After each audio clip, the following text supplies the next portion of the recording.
Simbiosis adalah pola interaksi erat antara dua makhluk hidup yang berbeda jenis, di mana hubungan tersebut bisa menguntungkan, merugikan, atau tidak berpengaruh sama sekali bagi salah satu atau kedua pihak. Terdapat 3 jenis utama simbiosis, yaitu mutualisme, saling menguntungkan, komensalisme, satu untung, satu tidak berpengaruh, dan parasitisme, satu untung dan satu rugi. Yang pertama ada simbiosis parasitisme, merupakan kondisi ketergantungan yang terjadi ketika pihak yang satu mendapat keuntungan namun merugikan pihak lain. Contoh hasil pengamatan simbiosis parasitisme yang pertama yaitu tali putri dan tanaman pagar. Jenis kerugiannya yaitu tanaman pagar akan kehilangan sari makanan dan pihak yang diuntungkan yaitu tali putri. Keuntungannya adalah akan tumbuh menjadi lebat. Contoh yang kedua, benalu dan pohon. Pihak yang dirugikan yaitu pohon. Kerugiannya adalah kehilangan sari makanan dan pihak yang diuntungkan yaitu benalu. Benalu akan tumbuh subur. Yang ketiga adalah kucing dan kutu. Pihak yang dirugikan yaitu kucing dan yang untung adalah kutu. Kucing akan merasakan gatal sedangkan kutu menghisap darah kucing. Keempat, ada pohon mangga dan benalu.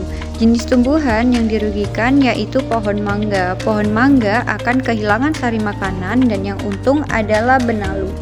Benalu akan tumbuh subur.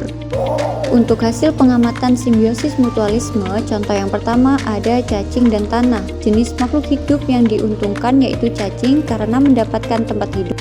Dan pihak kedua yang diuntungkan yaitu tanah. Tanah akan meningkatkan ketersediaan unsur hara dan menyuburkan tanah. Yang kedua, semut rangrang dan tumbuhan. Jenis makhluk hidup yang diuntungkan adalah semut rangrang dan pihak kedua yang diuntungkan adalah tumbuhan. Semut rangrang dapat membuat sarang pada tumbuhan dan tumbuhan melindungi tumbuhan dari serangan hama. Yang ketiga ada kupu-kupu dan bunga. Pihak yang untung adalah kupu-kupu. Jenis keuntungannya adalah mendapatkan nektar bunga sebagai makanan dan pihak yang kedua yang diuntungkan adalah bunga untuk membantu proses penyerbukan. Hasil pengamatan simbiosis yang terakhir yaitu komensalisme. Yang pertama ada tanduk rusa dan pohon rambutan. Pihak yang diuntungkan adalah tanduk rusa.